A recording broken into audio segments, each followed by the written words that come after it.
షిలోహు అనే ఆలయానికి వచ్చినప్పుడు అక్కడ ఇద్దరు యవనస్తులు సేవకులు పిల్లలు పాపం చేస్తూ ఉన్నారు.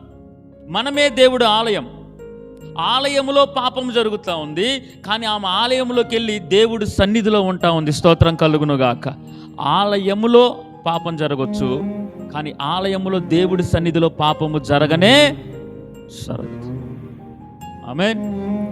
ఆలయములో ఆలయాలు పాపం చేస్తాయి. ఆలయాలు ఎవరు? మనమే. ఆలయాల్లోకి వచ్చి ఆలయాలు పాపం చేస్తూ ఉంటాయి. ఈ ఆలయాలు ఏ పాపం చేస్తున్నా సరే నువ్వే ఎక్కడ ప్రార్థన చేయాలి?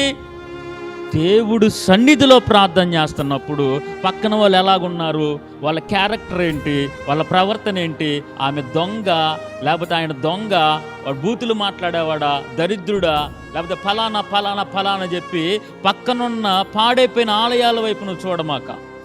హన్న దేవుడి మందిరానికి వచ్చి అక్కడ సేవకుడు పిల్లలు పాపం చేస్తున్నప్పుడు, సేవకులు పిల్లలు మాత్రమే కాదు వచ్చిన సంఘస్థులు పాపం చేస్తున్నప్పుడు ఆమె దేనికోసం వచ్చిందో దాని మీద మాత్రమే దృష్టి ఉంచింది. స్తోత్రం కలుగునుగాక.